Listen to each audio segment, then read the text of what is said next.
जय श्री श्याम। कैसे हो आप सभी? उम्मीद करता हूँ कि आप सभी स्वस्थ होंगे और आज फिर एक नए टॉपिक के साथ आपके सामने आए हैं। इससे पहले हमने टॉपिक जो क्लियर किए थे वो थे बेसिस ऑफ क्लासिफिकेशन, जिसमें हमने सिमेट्री, सीलोम, सिगमेंटेशन, एम्ब्रियोगेनी, इन सब का अध्ययन हमने कर लिया था। तो आज हम एक फिर नए टॉपिक के साथ आए हैं और नया टॉपिक है 5 किंगडम थ्योरी, पंच जगत प्रणाली जिसको कहते हैं।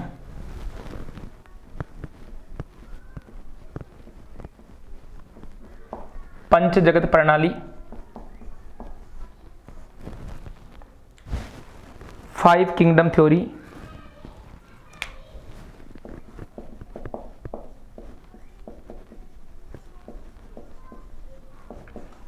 फाइव किंगडम थ्योरी, पंच जगत प्रणाली। पंच जगत प्रणाली की अवधारणा जो प्रस्तुत की थी वो R.H. विटेकर ने। पंच जगत प्रणाली की अवधारणा R.H. विटेकर ने प्रस्तुत की। इससे पहले द्विजगत, त्रिजगत और 4 किंगडम प्रणाली भी आई, लेकिन वो सभी जो प्रणालियां थी या वो सभी जो अवधारणाएं थी वो क्लासिफिकेशन को नहीं समझा पाई, मतलब जंतुओं का वर्गीकरण सही तरीके से वो नहीं कर पाए। द्विजगत में तो उन्होंने कंप्लीट ही जो प्राणी थे उनको पादप और जंतु जगत में डिवाइडेशन कर दिया, लेकिन उसके सामने काफ़ी समस्याएं आई कि सारे के सारे जो जंतु हैं उनको एक ही जगत में नहीं रख सकते और सारे प्लांट्स को भी हम एक जगह नहीं रख सकते, क्योंकि कई जो प्लांट्स थे उनमें सेलुलोज की बनी सेल मेम्ब्रेन थी, तो कई जैसे फंगस वगैरह थे उनको एक ही जगह रख दिया। तो ये काफ़ी समस्याएं थी। इन समस्याओं के समाधान के बाद में R.H. विटेकर ने एक प्रणाली प्रस्तुत की। वो प्रणाली थी बेटा पंच जगत प्रणाली। R.H. विटेकर ने इस प्रणाली के बारे में बताया। तो R.H. विटेकर ने जब संपूर्ण जीव जगत को R.H. विटेकर ने संपूर्ण जीव जगत को 5 भागों में बांटा, तो 5 भागों में बांटा तो कुछ ना कुछ बेसिस थे, कोई ना कोई आधार थे। उनको आधार मानकर उन लक्षणों को आधार मानकर संपूर्ण जीव जगत को 5 भागों में डिवाइडेड कर दिया। अब वो कौन कौन से 5 लक्षण थे और कौन कौन से लक्षण थे जिनके आधार पर R.H. विटेकर ने संपूर्ण जगत को 5 भागों में बांट दिया। तो हम सबसे पहले देखते हैं कि लक्षण कौन कौन से हैं। लक्षण 5 जगत कौन कौन से? नंबर 1 पे मोनेरा, नंबर 2 पे प्रोटिस्टा, नंबर 3 पे फंजाई, नंबर 4 पे प्लांटी और नंबर 5 जो जगत वो एनिमेलिया। समझ में आ रहा है? मतलब R.H. विटेकर ने समस्त जगत को, जंतु जगत को 5 भागों में डिवाइडेशन कर दिया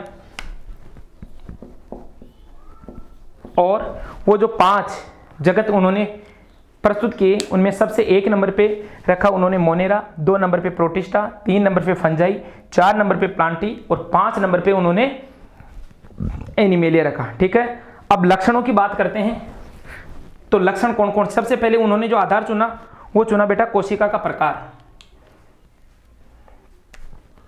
लक्षण कोशिका का प्रकार।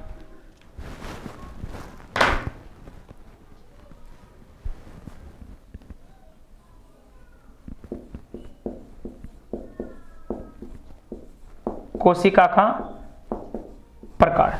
दूसरा जो लक्षण उन्होंने चुना वो चुना कोशिकाओं की संख्या।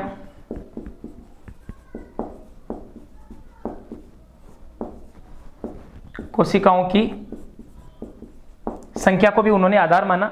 और तीसरा लक्षण उन्होंने चुना पोषण। लक्षण कोशिकाओं की संख्या, कोशिकाओं का प्रकार की कोशिका किस टाइप की है अभी हम बताएंगे। फिर उसके बाद में कोशिकाओं की संख्या की कोशिका एक है कि एक से अधिक है। उसके बाद में पोषण, प्रजनन, जनन, लैंगिक की अलैंगिक, पोषण हो गया, जनन हो गया, कोशिकांग, गतिशीलता,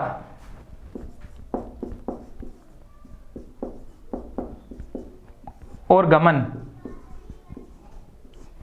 कहने का मतलब आरएच विटेकर ने इन 1 2 3 4 5 6 लक्षणों को आधार मानकर संपूर्ण जगत को, संपूर्ण जीव जगत को 5 भागों में डिवाइडेशन कर दिया, जो मोनेरा, प्रोटिस्टा, फंजाई, प्लांटी और एनिमेलिया कहलाए। अब देखो, सबसे पहले बात करते हैं मोनेरा की। सबसे पहले बात करते हैं मोनेरा की। ये लक्षण है, इनको थोड़ा सा ऊपर लिख देते हैं।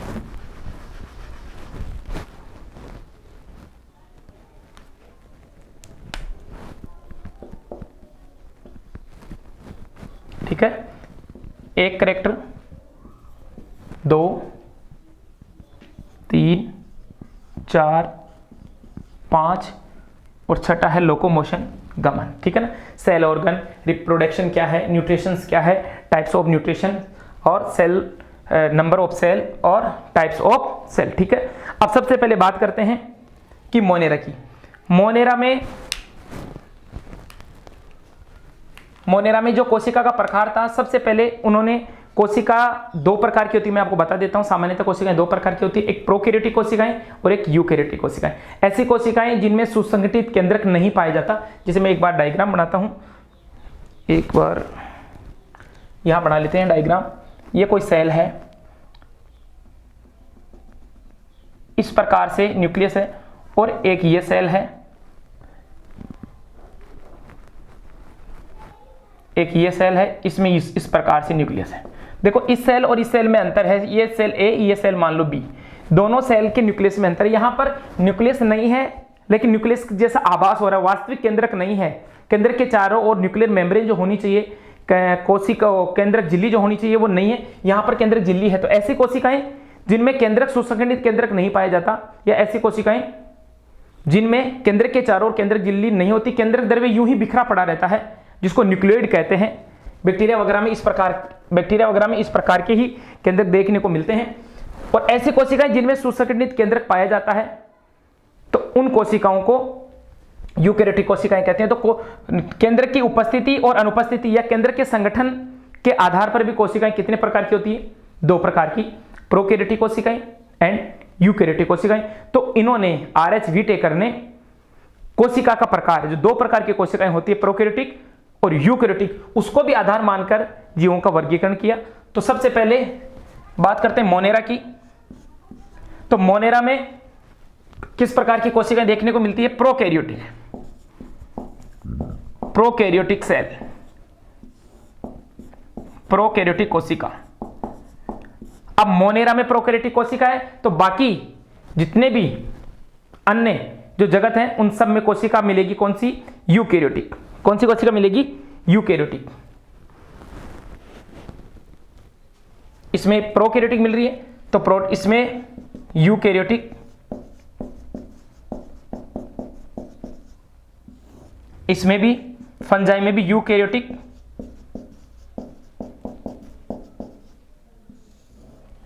प्लांट्स में भी यूकैरियोटिक,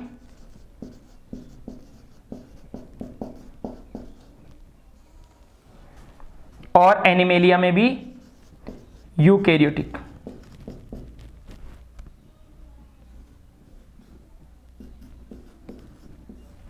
तो यूकैरियोटिक कोशिका।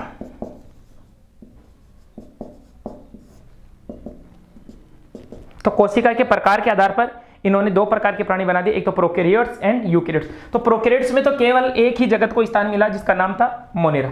फिर बात आती है number of cell. Number of cell, एक कोशिकीय, जो मोनेरा जो जगत के जो प्राणी थे, वो एक कोशिकीय प्राणी थे। मतलब इसमें एक कोशिका पाई जाती है।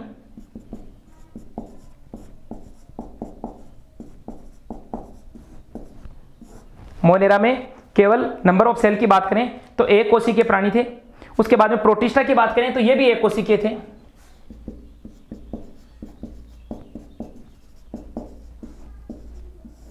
प्रोटिस्टा और मोनेरा दोनों जगतों के जो प्राणी थे वो यूनिसेलुलर थे, एक कोशिकीय थे। उसके बाद में फंजाई की बात करें तो बहुकोशिकीय,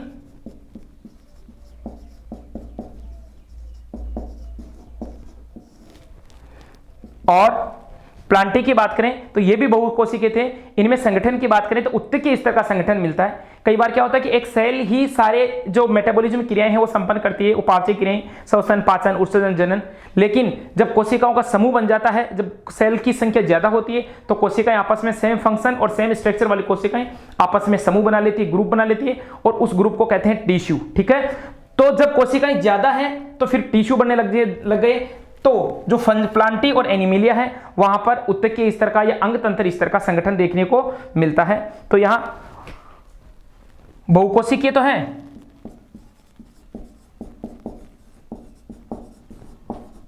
बहुकोशिकीय तो है या उत्तक स्तर देखने को मिलता है।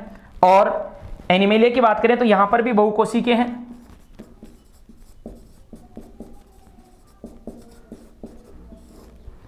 और उत्तक स्तर। ठीक है, तो कोशिकाओं की संख्या और कोशिका के प्रकार के आधार पर, कोशिकाओं की संख्या और कोशिकाओं के प्रकार के आधार पर हम दोबारा से बात करते हैं कि जो मोनेरा थे वो प्रोकैरियोटिक थे, उसके बाद में जितने बचे सारे के सारे प्रोटिस्ट, फंजाई, प्लांटी और एनिमिलिया, वो सब के सब यूकैरियोट्स करें। उसके बाद में कोशिकाओं की संख्या की बात करें तो प्रोकैरियोट्स थे वही एकोशिकीय, उसके बाद में प्रोटिस्ट थे वो एकोशिकीय, उसके बाद में सारे के सारे बहुकोशिकीय। मतलब मोनेरा और प्रोटिस्टा ये दोनों यूनिसेलुलर है और बाकी के सारे मल्टीसेलुलर। फिर बात करें न्यूट्रिशन की, न्यूट्रिशन की बात करें तो स्वयं पोषी पोषण, पोषण की बात करें यहां पर देखो पोषण, तो स्वयं पोषी पोषण देखने को मिलेगा। स्वयं मतलब ऑटोट्रोपस होंगे, ये स्वयं पोषी पोषण देखने को मिलेगा। और स्वयं पोषी पोषण या विषम पोषी, स्वयं पोषी या विषम पोषी, विषम पोषी की भी एक विधि है अवशोषण द्वारा, अवशोषण विधि द्वारा। या तो जो मोनेरा जगत के प्राणी होंगे या तो स्वयंपोषी होंगे, और स्वयंपोषी ना तो विषमपोषी, विषमपोषी होंगे तो अवशोषण विधि द्वारा, एब्जॉर्वेशन द्वारा ही अपना भोजन ग्रहण करेंगे। इसके बाद में बात आती है प्रोटिस्टा की, स्वयंपोषी या विषमपोषी, या तो स्वयंपोषी होंगे ये, या फिर होंगे बेटा कौन से, विषमपोषी। स्वयंपोषी और विषमपोषी पोषण होगा।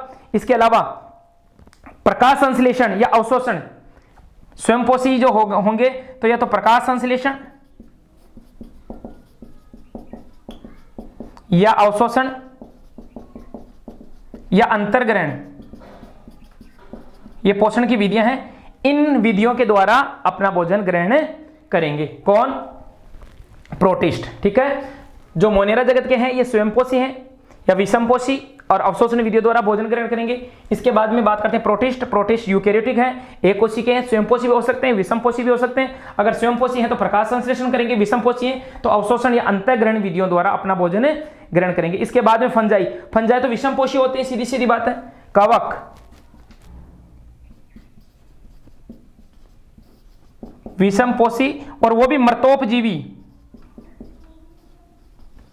मतलब सड़े गले मरे हुए जो कार्बनिक अकार्बनिक भोज्य पदार्थ है उनसे अपना भोजन ग्रहण करेंगे। तो पोषण का प्रकार विषमपोषी है, हेटेरोट्रोपस है, और हेटेरोट्रोपस में भी ये मृतोपजीवी पोषण ग्रहण करेंगे। इसके बाद में प्लांट्स हैं तो स्वयंपोषी होंगे, स्वयंपोषी, और स्वयंपोषी में भी कौन सी विधि, प्रकाश संश्लेषण की, प्रकाश संश्लेषण द्वारा अपना भोजन ग्रहण करेंगे। इसके बाद में बात आती है किनकी, एनिमेलिया, एनिमेलिया में विषमपोषी,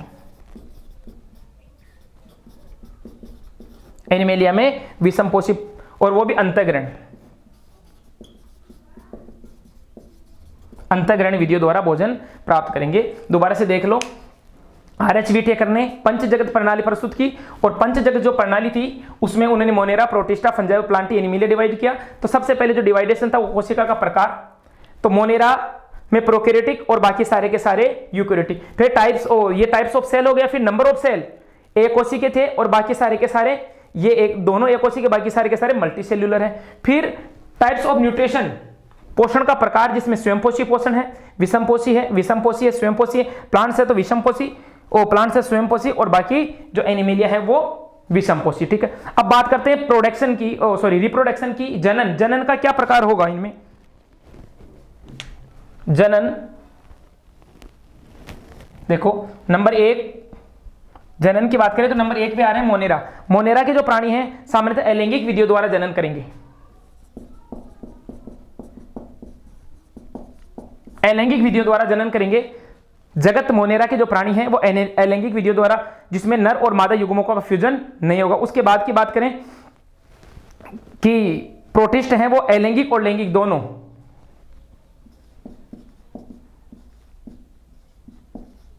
लैंगिक और अलैंगिक जनन दर्शाएंगे कौन? प्रोटिस्ट। उसके बाद में जो फंजाई है अलैंगिक और लैंगिक जनन, अलैंगिक और लैंगिक जनन विधियों द्वारा रिप्रोडक्शन करेंगे। उसके बाद में जो प्लांटी हैं वो अलैंगिक और लैंगिक जनन,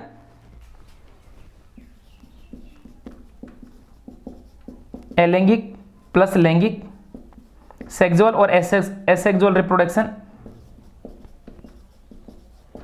लैंगिक और अलैंगिक जनन।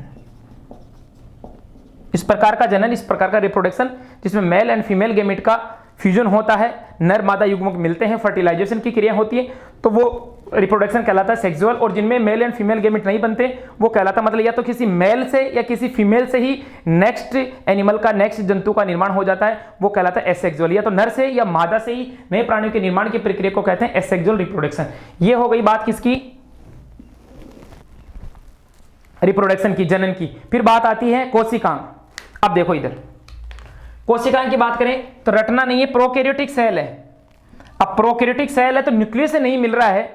जब न्यूक्लियस से नहीं पाया जा रहा तो न्यूक्लियर जो इसके अलावा जो अन्य ऑर्गन है, इसके अलावा जो अन्य ऑर्गन है जैसे माइटोकॉन्ड्रिया है, गोल्जिकाई है, लाइसोसोम है, एंडोप्लाज्मिक रेटिकुलम है, ये कोशिकांग भी लगभग अनुपस्थित रहते हैं। हाँ, राइबोसोम की बात करें तो राइबोसोम जरूर मिल जाता है प्रोकैरियोटिक और यूकैरियोटिक दोनों कोशिकाओं में, लेकिन ये भी प्रोकैरियोटिक कोशिकाओं में अलग टाइप का राइबोसोम मिलता है जिसको 70S राइबोसोम बोलते हैं, और यूकैरियोटिक कोशिकाओं में अलग प्रकार का राइबोसोम मिलता है जिसको 80S राइबोसोम कहते हैं। लेकिन बाकी अन्य जो कोशिकांग, कोई राइबोसोम ही नहीं है, बहुत सारे अन्य कोशिकांग भी है जो प्रोकैरियोटिक कोशिकाओं में नहीं पाए जाते लेकिन यूकैरियोटिक कोशिकाओं में मिलते हैं। तो यहां कोशिका का प्रकार क्या है बेटा? प्रोकैरियोटिक। जब प्रोकैरियोटिक कोशिका है तो सीधी सीधी बात है कोशिकांग मिलेंगे ही नहीं, तो सीधी सीधी यहां पर अपन लिख देंगे अनुपस्थित। कोशिकांग अनुपस्थित होंगे। कौन कौन से? जैसे माइटोकॉन्ड्रिया, प्लास्टिड हो गया, लाइसोसोम हो गया, एंडोप्लाज्मिक रेटिकुलम, ऐसे मतलब न्यूक्लियस भी एब्सेंट ही है। न्यूक्लियस इस टाइप का होगा, न्यूक्लियस इस टाइप का होगा जिसको न्यूक्लियस न कहकर न्यूक्लियोइड नाम देते हैं। ठीक, उसके बाद बात आती है दूसरे प्रोटिस्टा में। इसमें कोशिका नाम ही क्या है? यूकैरियोटिक है। यूकैरियोटिक है तो यूकैरियोटिक है तो सीधी सीधी बात है कि कोशिकांग उपस्थित मिलेंगे, कोशिकांग उपस्थित मिलेंगे। फिर बात आ रही है किसकी? फंजाई की। फंजाई में प्रकाश संश्लेषी वर्णक अनुपस्थित, उपस्थित मिलेंगे, लेकिन प्रकाश संश्लेषी वर्णक जैसे क्लोरोफिल वो एब्सेंट मिलेगा, वर्णक अनुपस्थित। उसके बाद बात आती है किसकी? प्लांटी की। प्लांटी में सारे के सारे कोशिकांग मिलेंगे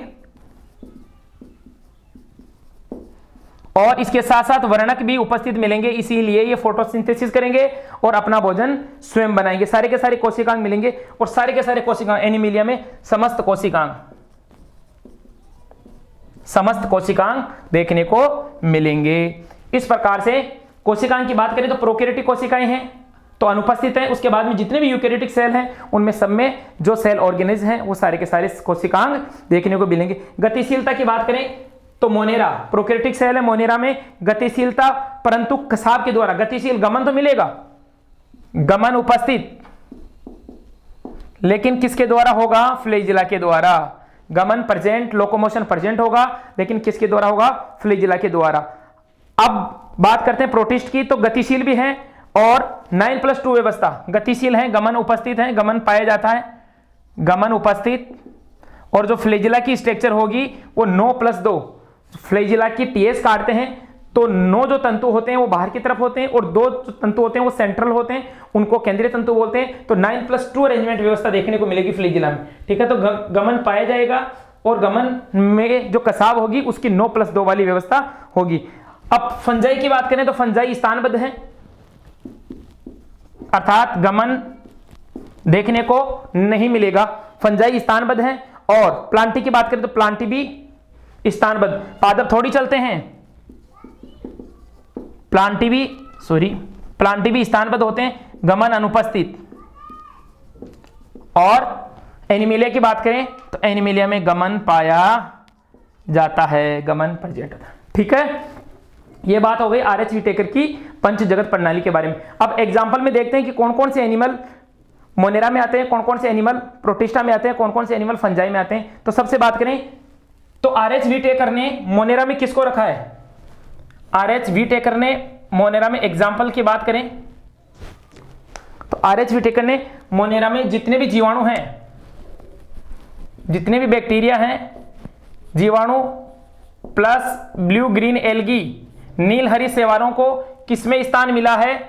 ब्लू ग्रीन एल्गी, नील हरी शैवाल और ब्लू ग्रीन एल्गी और जो जीवाणु थे, बैक्टीरिया थे, उनको आरएच व्हिटेकर ने किसमें रखा है?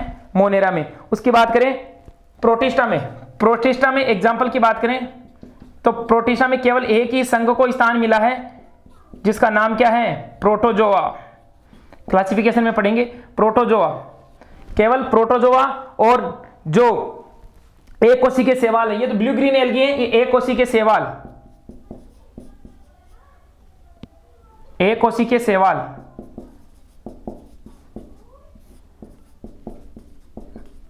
एक कोशिकीय शैवाल और प्रोटोजोआ को रखा है प्रोटिस्टा में। उसके बाद में फंजाई में समस्त कवक आएंगे।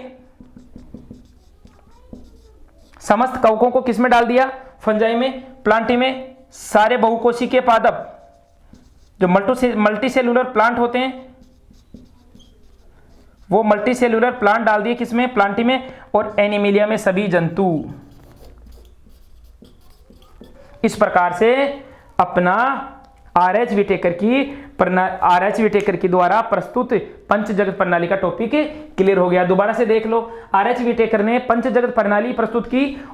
उन्होंने कोशिका का प्रकार, कोशिकाओं की संख्या, पोषण, जनन और कोशिकांग, इनको आधार मानकर समस्त जगत को 5 भागों में बांट दिया, जिसमें मोनेरा है, प्रोटिस्टा है, फंजाई है, प्लांटी, एनिमिलिया। एक बात और बता देता हूं, कई बार इनका सीक्वेंस भी पूछता है एग्जाम में।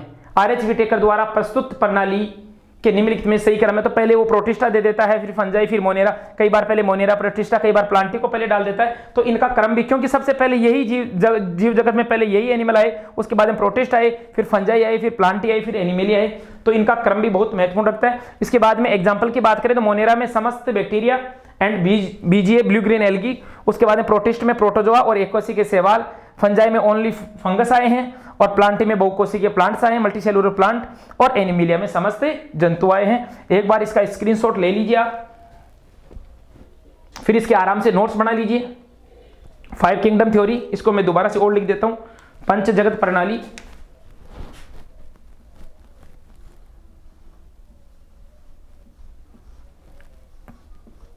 फाइव किंगडम थ्योरी, पंच जगत प्रणाली, जिसके प्रस्तुत करता है कौन? RH Whittaker. ठीक है ना। इससे पहले जितने भी क्लासिफिकेशन आए, 2 जगत, ये त्रिजगत, वो क्लासिफिकेशन नहीं कर पाए, इसलिए बाद में आरएच व्हिटेकर साहब आए और उन्होंने संपूर्ण जीव जगत को 5 भागों में डिवाइडेशन कर दिया। इस प्रकार आप इसके आराम से मोनेरा के कैरेक्टर लिख लीजिए। प्रोकैरियोट सेल होती है, एक कोशिकीय होते हैं, स्वयं कोशीय होते हैं, अलैंगिक जनन, कोशिकांग अनुपस्थित, गमन। इस प्रकार से आप इनके नोट्स भी बना सकते हैं। अब नेक्स्ट क्लास जो है वो हमारी स्टार्ट होगी संघ पोरिफेरा से। यहाँ अपने इसको उठाएंगे, प्रोटिस्टा को उठाएंगे और प्रोटिस्टा में हम प्रोटोजोआ लेंगे। वो नेक्स्ट क्लास भी आपको जल्दी मिल जाएगी। ओके, आपको इस चैनल द्वारा या मेरे द्वारा बताई गई जानकारी कैसी लगी? अगर जानकारी अच्छी लगती है तो चैनल को लाइक करें, और अगर चैनल पर नए हों तो सब्सक्राइब कर लें, और जो भी आपके अन्य मित्र पढ़ रहे हैं उन सबको ये वीडियो भेज दें, ताकि उनको भी इस प्रकार की जानकारी जल्दी से जल्दी उनको मिल सके। Thank you. जय श्री श्याम।